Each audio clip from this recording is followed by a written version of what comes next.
يعقب هذا إذا كان المجلس العسكري يود أن يترك الحكم بعد 6 أشهر، وأنا أقدر الجيش وأحيي موقفه في موقفه التاريخي وموقفه في حماية هذه الديمقراطية التي ما زالت في المهد. إذا كان يود أن يغادر ولديه مسؤوليات كبيرة في حماية مصر وحماية حدودنا وحماية استقلالنا، فلابد من يكون هناك مجلس رئاسي، سواء يكون جزء منه أحد القادة العسكريين أو لا، هذا أمر متروك لهم، وقد ذكرت هذا للمشير طنطاوي عندما تقابلت معه.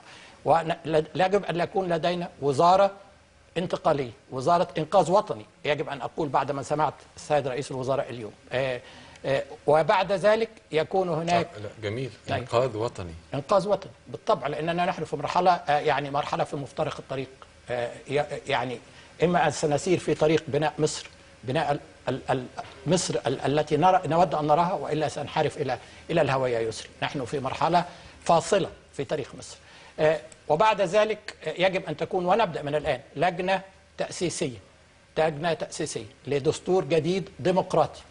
الدستور الحالي سقط وبالكامل لأسباب مختلفة، وأعتقد أنها إهانة للثورة إذا أردنا أن نستعيد مرة أخرى هذا الدستور. دستور جديد، انتخابات رئاسية، ثم تعقبها انتخابات برلمانية. هذا سيستغرق سنة أو سنة ونص، إنما كل الدول التي انتقلت من نظام ديكتاتوري قمعي أحسن مننا حتى في كثير، أخذت منها 2 و3. في رأيي لا يوجد أي داعي لأن نتسرع، يجب أن نبني ما نقوم به على أساس سليم حتى نسير في الطريق السليم. ما أراه اليوم هو عدم وضوح رؤية. التعديلات على دستور غير موجود، دستور سقط، هي تعديلات تعديلات سطحية في جوهر الدستور. أنا كنت أتكلم أمس مع أساتذة القانون الدستوري وأجمعوا جميعا على أن الدستور التي أعطى السلطات المطلقة هو أدى إلى الفساد المطلق في مصر. يجب أن يفهم الشعب المصري أن جزء كبير من الفساد هو نتيجة الدستور الفاسد الذي كان نعيش في ظله منذ 30 عاما، وبالتالي لا يمكن أبدا أن أرقعه أو أن أعدله. وأطلب من المجلس الأعلى أن يعيد النظر في مسألة التعديلات الدستورية، وألا يلجأ إلى الاستفتاء يوم 19. القوى السياسية ومعظمها، وأنا أستطيع أن أتكلم، ومعظم أو يمكن أن أقول جميع أساتذة القانون الدستوري يرون أن أننا نسير في اتجاه العكسي وليس في اتجاه المتقدم. أطلب منه أن يؤجل أو يلغي هذا الاستفتاء يوم 19 حتى لا يلجأ الغالبية من الشعب المصري إلى التصويت ضد هذه التعديلات. دكتور برادة، نعم. إلى أن يحدث ذلك، إلى أن يختلف الموقف، احنا قدامنا 10 أيام. إن لم يختلف الموقف، حضرتك تنصحنا بإيه؟ تنصح الشعب المصري بإيه؟ إنه ما يروحش ولا يروح ويقول لا؟ يعني احنا نأمل أن نكون بدأنا الديمقراطية. أنا أستطيع أن أتكلم عن نفسي، أنا لن أستطيع بضميري أن أصوت لهذه التعديلات، لأنها كما ذكرت هي، يعني حضرتك مش هتروح تصوت؟ لا أصوت في هذه التعديلات، وإذا ذهبت سأقاطع هذه وسأصوت ضد هذه التعديلات، ولأسباب إذا كنت أمكن أن أشرحها ببساطة يا يسري. إذا عملنا هذه التعديلات معناها أن احنا سنعمل انتخابات برلمانية بعد شهرين. 80% من الأغلبية الصامتة في مصر لن تكون لها فرصة في خلال شهرين أن تشارك في عملية برلمانية في ظل الانفلات الأمني أو الثورة المضادة كما سمعنا اليوم. كيف يمكن أن يحدث هذا؟ لن يكون هناك برلمان ممثل للشعب المصري، سيكون هناك فرصة فقط فلول الحزب الوطني وللجماعة المنظمة، ومع احترامي وتقديري لجماعة الإخوان المسلمين، إنما هما الفصيلين الوحيدين الموجودين. الشعب المصري لم يتح له حتى الآن حق تكوين الأحزاب. كيف أن أسير على انتخابات ستكون حرة ونزيهة ولكنها لن تكون ممثلة للشعب المصري؟ إذا كيف يمكنني أن بعد ذلك أن أنتخب رئيس جمهورية؟ وأنت تكلمت عن أن أكون مرشح. أنا لا يمكنني بمصداقية أن أحكم مصر يوما واحد في ظل هذا الدستور الدكتاتوري. هو ده كان السؤال هذا لا يمكنني أنه لو حصل وده كان الأمر الواقع وانتهينا إلى أنه هيتم إجراء الانتخابات البرلمانية والرئاسية، سواء البرلمانية الأول أو الرئاسية أولا. ونرجو يعني الطرح اللي هو حل آخر وسط هو أنه تكون الانتخابات الرئاسية قبل البرلمانية. هذا الرئيس الذي سيتم انتخابه في ظل هذا الدستور سيتمتع بكل الصلاحيات اللي حضرتك سميتها بالإمبريالية، وهي يعني تفوق صلاحيات يوليوس قيصر شخصيا.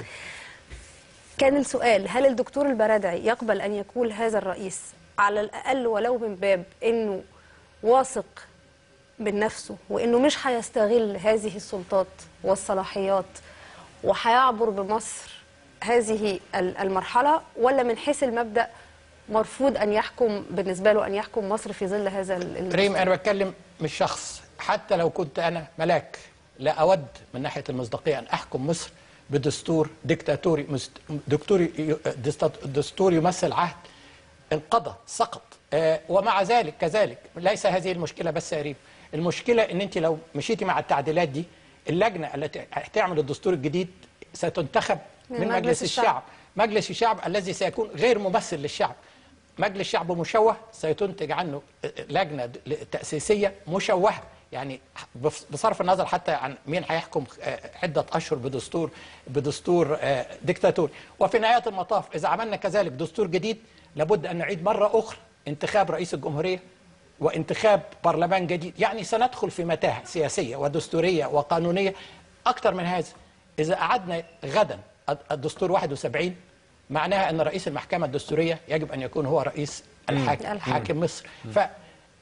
وأين يعني هذا بس يعني هذا وضع غير طبيعي وغير منطقي. لابد يكون خطة طريق واضحة صريحة قانونية سياسية عقلانية نسير بها في المرحلة الانتقالية. المرحلة الانتقالية دي في رأيي أهم من يأتي ومن سيحكم بعد هذا.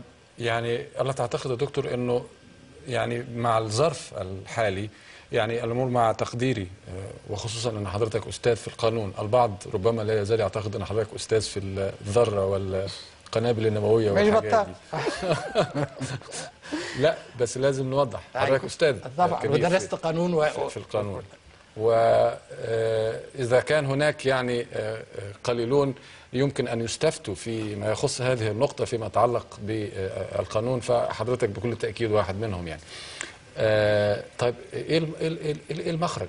ولا يعني لو اردت ان اكمل السؤال بصراحه كده، لو حضرتك في موقع المجلس الاعلى للقوات المسلحه باعتبار ان مقاليد الامور الان بيده، ماذا كنت تفعل؟ كنت افعل ان المجلس الاعلى يستمر في الحكم. هو يود أن يستمر لمدة 6 أشهر ويقول على الأقصى، ويقول أننا لدي صلاح. وأنا أقدر كل المسؤوليات. المجلس يعني تلقى مسؤولية ليست في من صلاحياته، ولديه صلاحيات كثيرة وهامة يجب أن يعود إليها. إذا استمر في 2 3 هو يستمر في هذا كما نحن عليه الآن. عندما يغادر يكون هناك مجلس رئاسي كما ذكرت، وحكومة نستطيع أن نسمي هذه حكومة الإنقاذ الوطني. تعيين 50 شخص من كافة فئات الشعب المصري، ممثلين لكافة. تعيينهم أم انتخابهم؟ أعتقد التعيين، وتحدثت كثيرا في هذا. تعيين فرنسا، الدستور الحالي الفرنسي، ولا نستطيع، يا ريت نبقى نص فرنسا في الديمقراطية، عينت 50 شخص لإعداد الدستور. وإنما مش المهم التعيين، المهم التواصل مع باقي الشعب وعودة المقترحات والآراء على المشروع الدستوري إلى اللجنة، وبعد ذلك طرحه على الاستفتاء. إنما مع ذلك يا ريم ممكن يكون جزء بالتعيين، ممكن يكون جزء بالانتخاب، إنما وليس وإعداد الدستور ليس مسألة قانونية فقط كما قامت به التعديلات الأخيرة.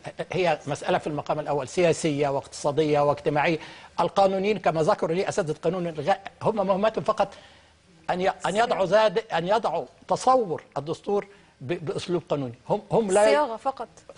صياغة فقط. فالطريق يا يسري واضح وصريح. يعني مجلس الرئاسي يستمر، المجلس العسكري يستمر حتى كيفما يشاء، 2 3 4 يحل محله مجلس رئاسي، حكومة إنقاذ وطني. قد تكون هذه الحكومة أو حكومة أخرى. بدء فعلا بلجنة تأسيسية لإعداد دستور، وقد ذكر لي من كافة الأساتذة لن تستغرق أكثر من 3 4 شهور، تمثل كافة قوى الشعب المصري. وبعد ذلك ننتخب على نظيف رئيس جمهورية بيحكم بدستور ديمقراطي، مجلس شعب أعطيت للشعب فرصة ليكون أحزاب ويشكل نفسه ويشارك بمصداقية وفعالية في الحياة الجديدة. حرية التكوين الأحزاب، حرية تكوين النقابات. نحن في يعني احنا النهارده بننتقل نقله 180 درجه يسري، وبالتالي ما اقدرش ان نعمل بعد 30 سنه من عصابه في 6 اشهر اقول بقينا ديمقراطيه. النقطه دي واضحه، انا عارف ان حضرتك يعني تعود للتاكيد عليها، واضحه. انا اريد ان اسال عن، لان امامي الان اعلان نيه موقع ببصمه صوت حضرتك عن الترشح. عندما يفتح الباب اعلنت نيتك امامنا جميعا، امام الشعب المصري، انك تنوي ترشيح نفسك. صحيح. إذا لم يختلف الحال فيما يتعلق بهذه النقطة، أولا ستسحب النية مرة أخرى؟ لن أعمل كما ذكرت يا يسري لأكون جزء من ديكور. سأعمل رئيس جمهورية عندما أرى. إذن فالإجابة لا. الإجابة لا. الإجابة إذا ما كنتش أرى أن هناك منظومة ديمقراطية حقيقية وشعب ممثل في، ليس فقط في كرئيس الجمهورية، شعب ممثل في برلمان له صلاحيات. لغاية النهاردة جزء كبير من ميزانية مصر لا يدخل البرلمان، عشان لا يمكن أن أكون حاكم لمصر ولا أعرف ما دخلي عشان أعرف إنفاقي. يعني هناك السلطة القضائية ليست مستقلة بالكامل. يعني إذا كان لما لم تكن هناك، عشان أكون واضح، لما لم تكن هناك منظومة كاملة ديمقراطية، فأنا لن أكون جزء من هذا الديكور. كما تعلم هذا موقفي منذ أن عدت من مصر.